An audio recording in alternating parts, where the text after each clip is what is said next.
मैं काव्य अर्जुन एक आम सी घरेलू औरत हूँ। हम पति पत्नी में बहुत मोहब्बत और चाहत थी। अर्जुन आदत के बहुत अच्छे थे और एक सुलझे हुए आदमी थे, लेकिन मेरी वही कहानी है जो अक्सर औरतों की होती है। शादी के बाद एक 3 बच्चों के साथ घर की जिम्मेदारी और अर्जुन की कम सैलरी पर गुजारा करना मेरे लिए बहुत मुश्किल काम था, जबकि कोई घर में मदद करने वाला भी नहीं था। ऐसे हालात से मेरी तरह और भी औरतें गुजरती हैं, लेकिन जो किस्सा मेरे साथ हुआ उसने तो मेरी पूरी ज़िंदगी बदल कर रख दी। ये उन दिनों की बात है जब मेरी शादी को 5 साल गुजर गए थे। भगवान ने मुझे 3 बेटे दिए थे। तीनों बेटों में एक 1.5 साल का ही फ़र्क था। मैं उन्हें ठीक से संभाल भी नहीं पाती थी। अर्जुन का छोटा सा घर और कम तनख्वाह, न कोई नौकर चाकर, छोटे छोटे बच्चों के साथ मुझ अकेली से घर के काम नहीं संभाले जाते थे। अर्जुन अपने माता पिता की इकलौती संतान थे। उनके पिता का देहांत हमारी शादी से कुछ साल पहले ही हो गया था और मेरी सास मेरी शादी के 1 साल बाद ही चल बसी थी। अब मैं और अर्जुन इस घर में अकेले ही रह गए थे और अर्जुन के काम पर जाने के बाद मैं अकेली सारा दिन घर पर बच्चों को संभालती और घर के काम भी करती थी। एक अकेली औरत के लिए छोटे बच्चों को संभालना और उसके साथ साथ घर के काम भी करना बहुत मुश्किल होता है, लेकिन मेरे पति अर्जुन सुबह को नाश्ता बनाने में मेरी मदद कर देते थे, मगर जब वो अपने ऑफिस चले जाते तो मेरा पूरा दिन किचन में चक्कर लगाते लगाते गुजर जाता था। दिन बहुत मुश्किल से गुजर रहे थे। घर पर मेरे अलावा कोई और नहीं होता था जिससे मैं बात करती या जिसे मैं अपना दुख सुना सकती थी। रात को अर्जुन जब ऑफिस से घर आते तो बच्चों के साथ खेलने में लग जाते थे और रात का खाना खाते ही हम दोनों अपनी अपनी जिम्मेदारियों से इस कदर थक जाते थे कि लेटते ही हमें नींद आ जाती थी। एक तो सारा दिन बच्चों की जिम्मेदारी, उस पर घर की साफ सफाई और खाना बनाना, ये दिन मुझ पर बहुत कठिन गुजर रहे थे। जब एक दिन अर्जुन एक बड़ी उम्र के आदमी को अपने साथ घर ले आए और मुझसे कहने लगे, ये लो बीवी साहिबा, तुम्हारा मसला हल हो गया। आज से ये अंकल तुम्हारे सारे काम कर दिया करेंगे और बच्चों को भी संभाल लेंगे। तुम उनसे जो काम कहोगी ये मना नहीं करेंगे, बस रात को 8 बजे इन्हें वापस जाना होगा। अर्जुन मुझे बताने लगे, ये बुज़ुर्ग मेरे ऑफिस के बॉस के घर के नौकर हैं।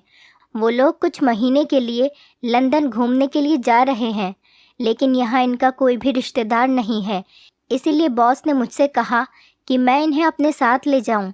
जो भी काम काज हो तुम इन्हें बता देना, ये तुम्हारी सब कामों में मदद कर देंगे। देखने में वो आदमी अच्छी खासी अधेड़ उम्र के थे। चेहरे पर झुर्रियाँ छाई हुई थी, सर के बाल भी सफ़ेद हो चुके थे। वो अपनी नज़रें झुकाए खड़े थे। सादे से सलवार कमीज़ में उनके चेहरे पर सफ़ेद रंग की दाढ़ी। उन्हें देखकर मैंने सोचा कि अगर कोई औरत होती तो मुझे भी कुछ सुकून हो जाता, लेकिन ये इतने बुढ़े आदमी भला मेरी क्या मदद कर सकते हैं। लेकिन अब अर्जुन के बॉस का हुक्म था तो हम टाल नहीं सकते थे। वो सुबह को 9 बजे से ही हमारे घर पर आ जाते और रात को 8 बजते ही वापस चले जाते थे। मैं उनसे अपने घर का कामकाज क्या करवाती। हाँ, उनके आने से मेरी इतनी मदद ज़रूर हो गई थी कि मेरे बच्चे उनसे बहल गए थे और वो घर के छोटे मोटे काम कर देते थे। वो मुझे बेटा कहकर पुकारते थे। जब मैं किचन में काम करती होती तो वो मेरे पीछे पीछे किचन में आ जाते और कहने लगते, बेटा मुझे चाय बनानी आती है और सब्ज़ी भी मैं अच्छी काट लेता हूँ। अगर कोई काम हो तो तुम मुझसे बिना तकल्लुफ़ कह सकती हो। पुराने से कपड़े पहने हुए, कंधे पर रुमाल लटकाए हुए, वो इतनी गर्मी में किचन में पसीना पोंछते हुए मेरा एहसास करने आ जाते थे। वो हमेशा मुझसे काम पूछते रहते, लेकिन मैं उनसे कोई काम नहीं करवाती थी क्योंकि वो बहुत उम्र दराज थे। वो मेरे पिता की ही उम्र के थे। मुझे उनको काम बताते हुए शर्म आती थी। अंकल आप रहने दें, हम कौन सा इतने अमीर हैं जो आप हमारा हुक्म मानेंगे, और आप हमारे यहाँ नौकर नहीं हैं। बस आप मेरे बच्चों को संभाल लिया करें और बाज़ार से सामान ला दिया करें। मुझे उनके आ जाने से बहुत आसानी हो गई थी। बाज़ार की काफ़ी चीज़ें मैं उनसे मंगवा लेती थी। बस 8 बजते ही वो अपने घर जाने के लिए तैयार खड़े होते थे। फिर वो मुझसे इजाज़त मांगते और कहते, बेटा मैं जाऊं। जब मैं उनसे कहती कि जाइए, वो मुझसे कहते कि 50 रुपये दे दे। मेरे पास अक्सर पैसे होते थे, मैं उन्हें रोज़ 50 रुपये उनके मांगने पर दे देती थी। एक बार मैंने उन्हें 200 का नोट दिया, कहा कि रख लीजिए, लेकिन उन्होंने वो मुझे वापस कर दिया और कहने लगे कि बेटा सिर्फ 50 रुपये ही लूँगा। मैंने उन्हें बहुत देने की कोशिश की, उनसे कहा कि मैं अपनी खुशी से दे रही हूँ, लेकिन उन्होंने मुझसे मना कर दिया और कहने लगे कि मैं सिर्फ 50 रुपये ही लूँगा। मुझे उनकी बात कुछ अजीब सी लगी। 1 महीना गुजर गया था, इसीलिए मैं अब उन अंकल से बहुत बेतकल्लुफ़ हो गई थी। मैं जब किचन में खाना बना रही होती तो वो बर्तन धोने लग जाते थे, कभी सब्ज़ी काट कर दे देते थे। अब मैं उनके साथ किचन में काम कर लिया करती थी।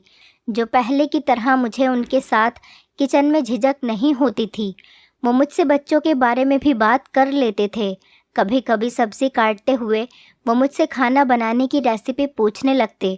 अब मुझे उनसे बात करते हुए हिचकिचाहट सी महसूस नहीं होती थी। दोपहर में मैं अपने बच्चों को सुलाकर किचन में काम करने के लिए आ जाती तो वो अंकल मेरे पीछे पीछे मेरा हाथ बटाने किचन में आ जाते थे। एक बार मैंने उनसे उनके घरवालों के बारे में पूछा तो एकदम उनके चेहरे की मुस्कुराहट गायब हो गई, उनके चेहरे का रंग उड़ गया। उसके बाद वो मुझे गुस्से से देखने लगे। पहली बार मुझे उनको देखकर डर लग रहा था, फिर मैंने उनके चेहरे से नज़र हटा ली और अपने काम में लग गई। उन्होंने मुझे कोई जवाब नहीं दिया, बस खामोशी से किचन से निकलकर बाहर चले गए। मैंने अपने दिल में सोचा कि मुझे क्या ज़रूरत पड़ी थी जो मैं उनसे उनके घर वालों के बारे में पूछती रहूं। बेहतर है कि मैं अपने काम से काम रखूं। अब मैं उनसे कभी भी कोई सवाल नहीं करूंगी। अगले रोज़ जब सुबह में वो घर पर आए तो उनका बर्ताव पहले जैसा ही था। फिर बातों ही बातों में वो अपने मालिक के किस्से सुनाने लगे, उनके बच्चों का जिक्र करने लगते। कहने लगे, बेटा मैं तुम्हें क्या बताऊं, रवि साहब आदत के बहुत अच्छे हैं, मेरा बहुत ख्याल रखते हैं। उनके बच्चे भी कभी कभी चिढ़ जाएं तो मुझसे बदतमीज़ी कर लेते हैं, वरना तो वो मुझसे बहुत अच्छे से बात करते हैं। मैंने उनसे पूछा, अंकल आपने बड़ी मैडम के बारे में कभी कुछ नहीं बताया, वो कैसी हैं? मैं किचन में सलाद काटते हुए उनसे पूछने लगी। वो भी वहीं मेरे पास ही बैठे थे। एक ठंडी गहरी सांस भरी, फिर कहने लगे, उनका मिजाज बहुत तेज़ है, लेकिन वो भी अच्छी ही है। अब क्या करें, नौकर का क्या है, हमारे नखरे कौन देखता है, हमें तो बस काम से मतलब है। वो लापरवाही दिखाने लगे। मैंने उनसे पूछा, अंकल रवि साहब आपको क्या तनख्वाह देते हैं? मैंने वो सलाद प्लेट में सजाते हुए उनसे पूछा। वो कुछ देर मुझे गौर से देखने लगे, उनके चेहरे का रंग फिर से उड़ गया। इस बार भी उन्होंने मेरी बात का जवाब नहीं दिया, बस बात को टाल गए और कहने लगे कि मैं ज़रा बच्चों को देख कर आता हूँ। ये कहकर वो किचन से बाहर चले गए। एक बार वो किचन में सब्ज़ी काट रहे थे और गर्मियाँ बहुत तेज़ थीं, इसलिए उन्होंने अपनी आस्तीन ऊपर को चढ़ा ली थी। मैं भी वहीं पर रोटी बना रही थी जब मेरी नज़र उनके हाथ पर पड़ी। उनके हाथ पर गहरे ज़ख़म के निशान थे। ऐसा लग रहा था जैसे उनका हाथ बुरे तरीके से जला हो। अंकल ये हाथ कैसे जला? बहुत बड़ा निशान है ये तो। उनका हाथ देखकर मेरा दिल कांप गया था। वो कुछ घबरा से गए, हाथ से गिलास भी छूटकर सिंक में गिर गया। वो मेरी गलती थी। उन्होंने जल्दी से अपनी आस्तीन नीचे करते हुए मुझसे कहा और फिर बर्तन धोने लग गए। उनके चेहरे पर अफसोस दिख रहा था। पता नहीं क्यों वो मुझे कुछ परेशान लगने लगे थे। 8 बजते ही बस उन्हें अपने घर पर जाने की जल्दी होती थी। अर्जुन ने कई बार उनसे कहा कि हमारे घर में एक कमरा मेहमानों के लिए खाली है, आप वहां आराम कर लिया करें या कुछ देर और रुक जाया करें, लेकिन नहीं, वो तो ऐसे जल्दी करते जैसे कोई उनका इंतज़ार कर रहा हो। एक बार खुद ही बातों बातों में वो अपनी पत्नी के बारे में मुझे बताने लगे। कहने लगे, वो मेरा बहुत ख्याल रखती है, बहुत अच्छी औरत है, जैसे तुम अपने पति अर्जुन का ख्याल रखती हो। भगवान तुम दोनों की जोड़ी सलामत रखे, जुग जुग जियो, सदा सुहागन रहो। मैंने उनसे कहा कि आपको आंटी से बहुत मोहब्बत है, इसी वजह से 8 बजते ही आपको जाने की जल्दी होती है, वो आपका इंतज़ार करती होंगी। मेरे कहने पर एक उदासी उनके चेहरे पर छा गई और वो गहरी सोच में गुम हो गए और कहने लगे, ठीक कहती हो बेटा, वो मेरा इंतज़ार करती है। मैं थोड़ा सा भी लेट हो जाऊं तो दरवाजे पर खड़े होकर मेरी राह देखने लगती है। वो मेरे लिए बहुत ज़्यादा परेशान हो जाती है। घर जाता हूँ तो मैं उसके पास बैठता हूँ, तभी मेरे पोता पोती आकर मेरे गले लग जाते हैं, मेरे हाथ चूमते हैं, दादा दादा कहकर मेरी गोद में बैठने लग जाते हैं। बहू आकर अपने सर पर हाथ रखवाती है और मुझे पानी का गिलास देती है। मुझसे कहती है कि पिताजी, खाना अभी गर्म है, अगर आप कहें तो मैं आपके लिए लगा दूं। लेकिन एक तुम हो जो मुझे खाना खिलाए बिना यहाँ से जाने नहीं देती। मुझे रोज़ अपनी बहू को मना करते हुए शर्म आती है। वो मेरे सर पर हाथ रखकर प्यार से बोले, जैसे कोई अपनी बेटी से लाड में कहता हो। फिर रात को मेरा बेटा ऑफिस से आकर बहुत देर तक मेरी टांगें दबाता रहता है। मैं उससे कहता हूँ कि तुम खुद थके हारे काम से आए हो, फिर क्यों मेरी टांग दबाने बैठ जाते हो। दिन भर यही करता हूँ कि काव्या और अर्जुन मुझे कोई काम करने नहीं देते, मेरा बहुत ध्यान रखते हैं। लेकिन मेरा बेटा कहता है कि पिताजी, जब तक मैं आपकी टांगें न दबा लूँ मुझे नींद नहीं आती। मुझे उनकी बातें सुनकर बहुत ज़्यादा खुशी हुई कि उनकी इतनी नेक औलाद थी जो उनकी इतनी खिदमत और परवाह करती थी, वरना आजकल की औलाद तो अपने माता पिता को देखती भी नहीं है। और फिर मेरी पत्नी जब तक दिन भर की बातें मुझे न बता दे उसके दिल को चैन नहीं मिलता। बस उसकी बातें ही ख़त्म नहीं होती कि मेरी आँख लग जाती है। वो ये बात कहकर हंसने लगे। मैं उससे कहता हूँ कि हमारी उम्र बीत गई है, लेकिन तुम्हारी मोहब्बत अब भी वैसी ही है। वो मुस्कुराते हुए अपनी आंखों में आए आंसुओं को साफ करने लगे, जो शायद उनकी हंसी से आंखों में आ गए थे।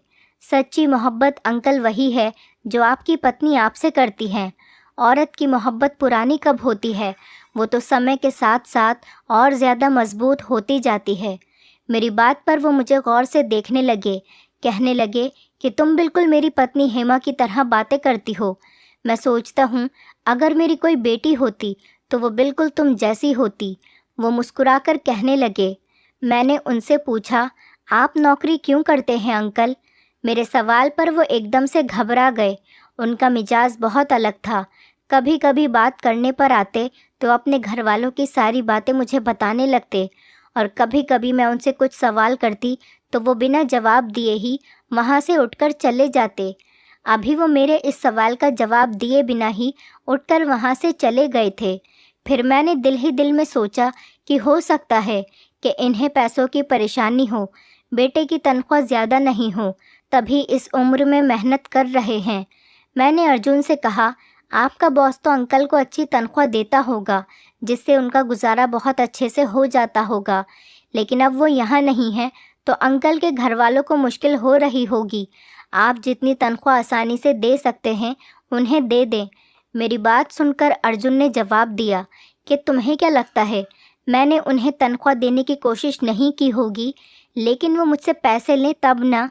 जब भी मैं उन्हें पैसे देता हूँ वो हर बार मना कर देते हैं और कहते हैं कि तुम दे देती हो, बस वही मेरी तनख्वाह है। अर्जुन की बात सुनकर मैंने फ़ैसला कर लिया था कि अंकल से पूछूंगी ज़रूर कि वो 50 रुपये के नोट से आखिर क्या करते हैं।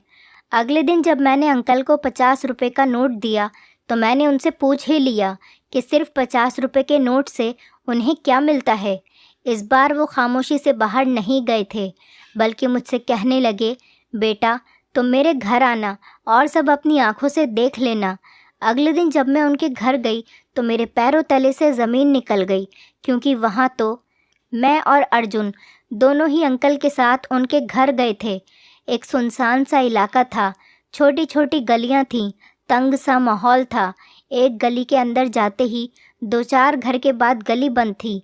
उस गली के आखिरी मकान के सामने हम दोनों अंकल के साथ खड़े हो गए, लेकिन उस घर का दरवाज़ा बंद था। धक्के मारने से ही वो दरवाज़ा खुल गया। सामने कच्ची मिट्टी का आंगन था। मैंने और अर्जुन ने एक दूसरे को हैरानी से देखा। फिर हम घर के अंदर चले गए। घर में बहुत ज़्यादा खामोशी थी। घर के अंदर जाते ही एक बहुत बड़ा सा आंगन था और सामने 2 कमरे बने हुए थे। हर कमरे में दरवाजे और खिड़की लगे हुए थे। आंगन में पेड़ लगे हुए थे, लेकिन अब वो बिल्कुल सूख चुके थे। यहाँ पर हर चीज़ मिट्टी का ढेर बन गई थी। आंगन के एक कोने में एक कब्र देखकर मेरे पैरों तले से ज़मीन धसक गई। घर के अंदर ही कब्र बनाई गई थी और उसकी मिट्टी भी गीली थी। घर में कोई भी आदमी नहीं था। चारों तरफ खामोशी छाई हुई थी। इन अंकल की चारपाई भी कब्र के एक तरफ बिछी हुई थी।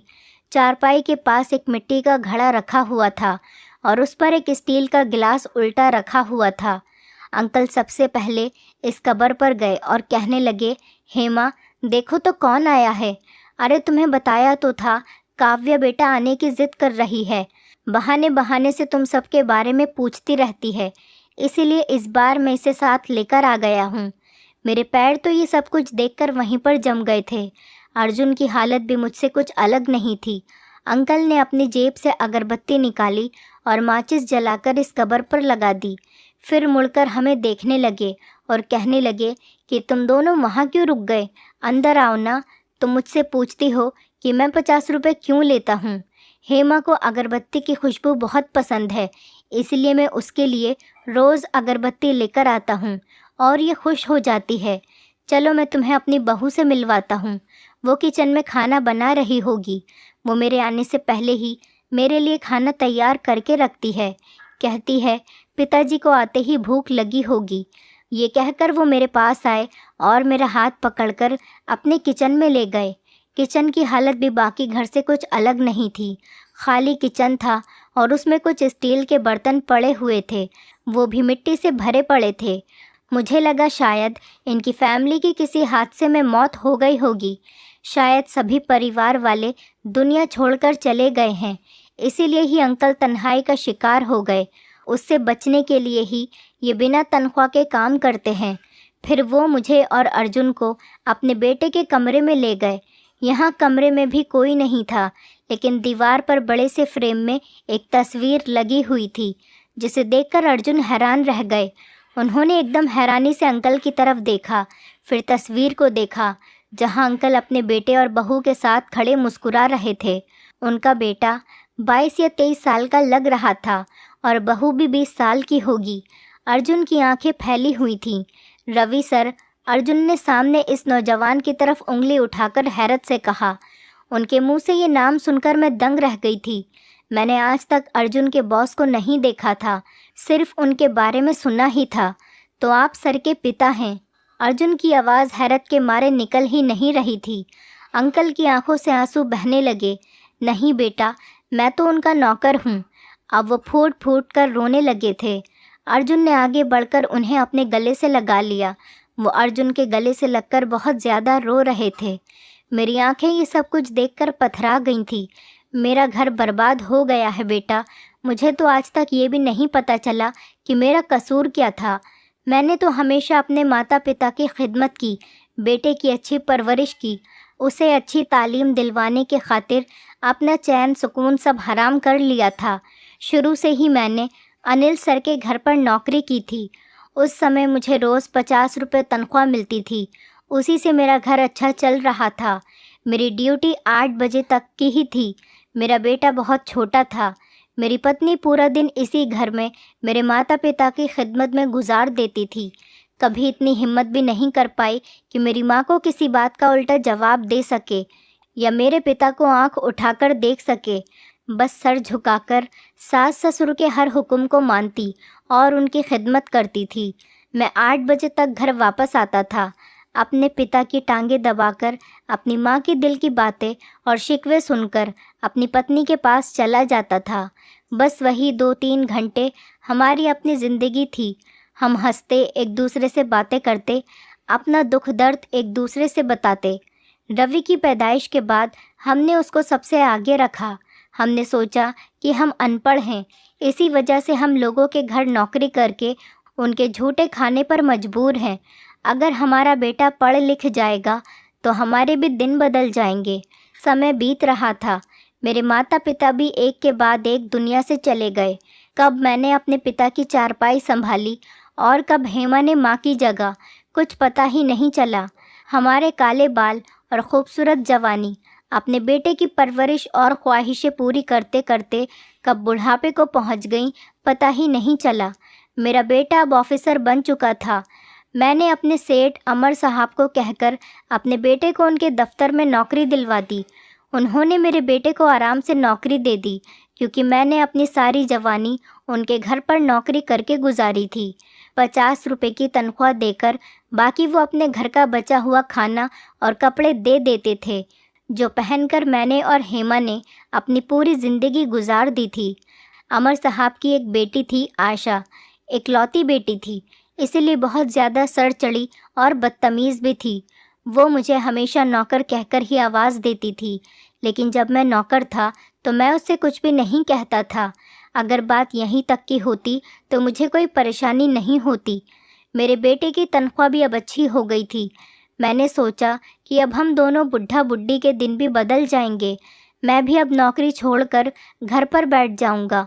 जो समय मैं जवानी में अपनी पत्नी को नहीं दे पाया, वो हम दोनों बुढ़ापे में साथ गुजार लेंगे। मैं यही सोच रहा था कि जैसे मेरी पत्नी ने मेरे माता पिता की खिदमत की है, हमारी बहू भी ऐसी ही हमारी खिदमत करेगी। अपने बेटे की पहली तनख्वाह मिलने पर मैंने अमर साहब से कहा कि अब मुझे नौकरी से छुट्टी चाहिए। वो भी खुशी खुशी मान गए। कुछ महीने मैंने घर पर ही गुजारे। एक दिन मेरे घर पर अमर साहब आए।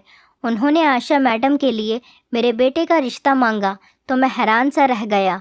कहाँ हम और कहाँ आशा मैडम। मेरा बेटा बहुत अच्छा था, मेहनती भी था।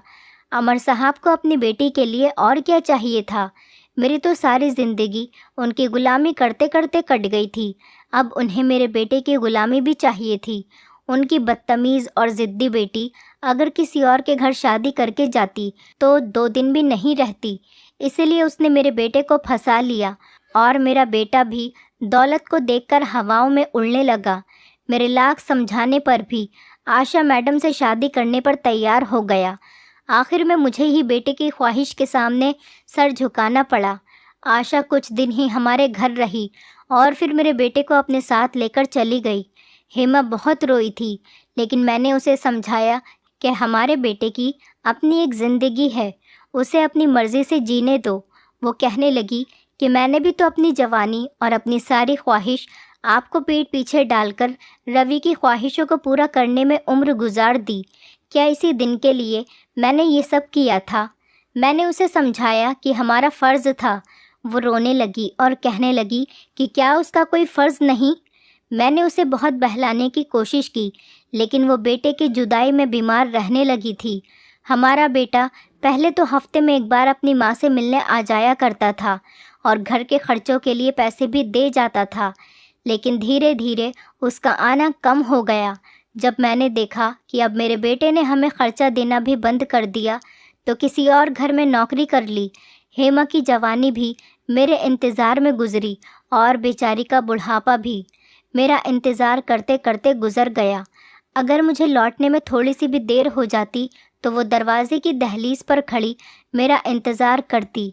उसका वही इंतज़ार उसे एक दिन कब्र में ले गया और मैं अकेला रह गया। मुझे अपने घर से बहुत प्यार था, इसीलिए मैंने हेमा को कहीं जाने नहीं दिया। यहीं आंगन में ही कच्ची ज़मीन में उसे दफन कर दिया। मेरा बेटा ज़बरदस्ती मुझे अपने साथ ले गया। मैं दिन तो वहाँ गुजार लेता था, लेकिन रात को 8 बजते ही मुझे ऐसा लगता था जैसे हेमा अकेली है और मेरा इंतज़ार कर रही है। इसलिए मैं घर वापस आ जाता और यहीं रात गुजारता। आशा ने कभी मुझे अपना ससुर नहीं समझा और ना ही मेरी कभी इज्जत की। आज भी मुझे नौकर कहकर ही बुलाती है। मेरा बेटा तो उसके एहसानों के तले दबा हुआ है, इसीलिए उससे कुछ नहीं कहता। उसके बच्चे भी उसकी माँ की परवरिश की वजह से उसी के नक्शे कदम पर चल निकले। इसीलिए उस घर में आज भी मेरी हैसियत वही है जो पहले दिन हुआ करती थी। अभी मैं उस घर में नौकरी करता हूँ, बस फ़र्क ये है कि अब अमर साहब के बजाय 50 रुपये तनख्वाह के मैं आयशा मैडम से बहुत हक से मांगता हूँ, क्योंकि वो मेरी मेहनत की कमाई होती है। हेमा को अगरबत्तियों की खुशबू बहुत पसंद है, इसलिए 50 रुपए की अगरबत्तियां लेकर आता हूँ और सोचता हूँ कि सारी ज़िंदगी जिस औलाद के सपने पूरे करते करते हमने गुजार दी, उसके पास 2 घड़ी हमें देने के लिए वक्त नहीं है। यहाँ तक कि जब वो मुझे किसी मेहमान से मिलवाता है तो मुझे नौकर ही बताता है। लेकिन मुझे इस बात का कोई दुख नहीं होता, क्योंकि मैंने अपनी सारी ज़िंदगी नौकरी करके ही गुजारी है। नौकर कहलाने में किस बात की शर्म। अब जब अपनी पत्नी को वक्त देने का समय आया तो उसके पास समय ही नहीं बचा था। वो ये दुनिया छोड़कर जा चुकी है, लेकिन फिर भी मैं उसके पास बैठता हूँ, उससे बातें करता हूँ। मुझे अपनी ज़िंदगी से कोई शिकायत नहीं है। अंकल की पूरी कहानी हमने अपने आंसू बहाते बहाते सुनी थी। रो रो कर मुझे हिचकी आनी शुरू हो गई थी। ये कैसा जुल्म था, कैसी अंधेर नगरी थी। इतने बड़े घर में नौकरों की कौन सी कमी थी जो एक ससुर की खिदमत नहीं की जा सकती थी। और ये कहानी कौन सी नई है।